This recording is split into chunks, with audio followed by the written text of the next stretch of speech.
साथ देता है। मर्दकी किस कौम से था? यहूदी कौम से। यहूदी खुदा के लोग हैं। इसी कौम के लिए फराउन से खुदा कह रहे हैं उसको क्या मेरे बेटे को जाने दे ताकि वो इबादत करे। मगर उसका मंसूबा यह था कि ये बेटा इबादत ना करे, ये यहूदी इबादत ना करे, ये इस्राएल खुदा की इबादत ना करे। तो यहां पर भी उसी यहूदी को, मर्दकी को सलीब पर टांगने की कोशिश, उसका मंसूबा बनाया गया। मुझे बताएं, ये बहुत अच्छा मंसूबा है, गंदा मंसूबा। घटिया लोग, घटिया मंसूबे। इनके लिए दानिशमंद नबी क्या कह रहा है? जिसको खुदा हिकमत है वो क्या कह रहा है? वो कहता है कि शरीर खुदा के कलाम पर या तंबीह पर ध्यान ही नहीं देता, उसे याद ही नहीं रखता, उस पर तवज्जो ही नहीं करता,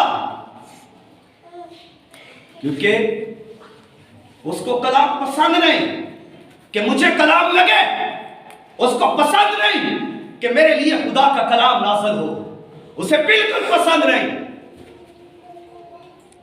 इसलिए उसके मंसूबे तो बुरे होंगे।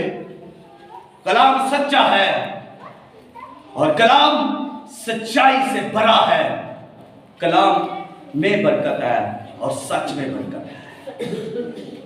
तो इस मर्दकी को क्या उसने सलीब पर टांग दिया? नहीं, आस्तर ने रोजा रखा 3 दिन का।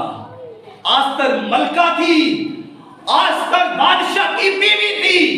उधर भी बीवी, इधर भी बीवी, अच्छी बीवी, बुरी बीवी, बुरे मंसूबे, अच्छी बीवी, अच्छे मंसूबे। 3 दिन का रोजा सहेलियों ने रोजा रखा, बादशाह के पास गई, बादशाह से अर्ज की, हकीकत बयान कर दी। बादशाह, हकीकत ये है। बादशाह ने कहा जो तू कहती है वो होगा। बादशाह ने अपनी लाठी उसकी तरफ की कि इसका किनारा छू। उसने छुआ। इसका मतलब क्या है? छूने का मतलब क्या है? कि मैं अपना इख्तियार तुझे देता हूं,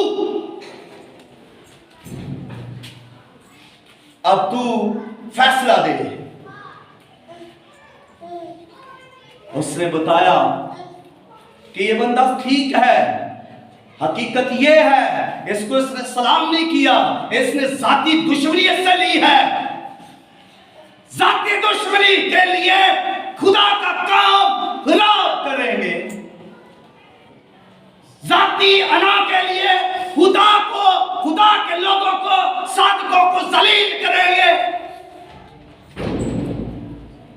बताया गया। उसने कहा ठीक है।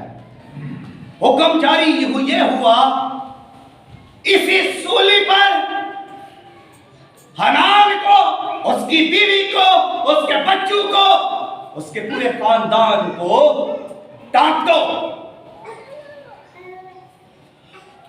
सबके सामने उस खानदान को, बीवी बच्चों समेत हनान को उस सूली पर चढ़ा दिया गया, जो 75 फुट ऊंची थी।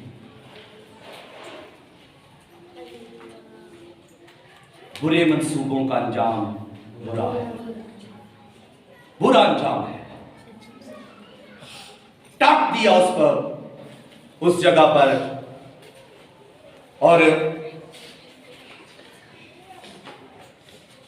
फिर हनान को क्या हुआ, मर्दकी को क्या मिला, इसके बाद वो भी मैं आपसे शेयर करना चाहूंगा।